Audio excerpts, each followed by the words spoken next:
Myth versus fact. Myth versus fact. Myth versus fact. Myth: the moon landing was filmed on a Hollywood set. Fact: humans actually walked on the moon on July 20th, 1969. I'll prove it. Fast. First, who? Neil Armstrong. He was the mission commander of Apollo 11. Buzz Aldrin followed him down the ladder. Michael Collins stayed in orbit, solo, piloting the command module. Myth: the flag waves, so there's wind. Fact: there's no wind on the moon. The flag had a stiff horizontal rod, and it wobbled only when they touched it. Myth: Neil said one small step for man. Fact: he intended for a man.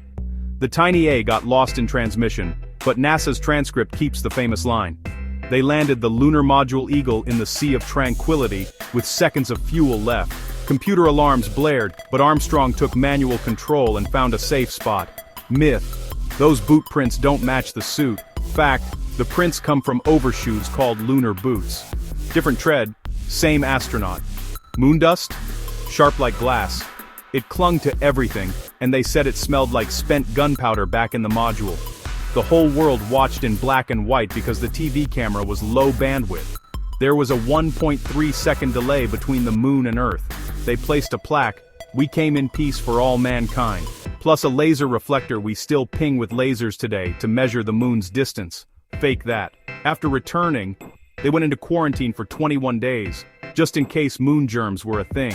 Myth: footprints blew away long ago. Fact: no wind, no rain. Those tracks could last millions of years. The first man on the moon wasn't a myth. He was a trained pilot, a test engineer, a human being who took a careful, terrifying step into history. And that step still echoes every time you look up. If you want more myth versus fact deep dives, tell me which space legend I should bust next. I read the comments.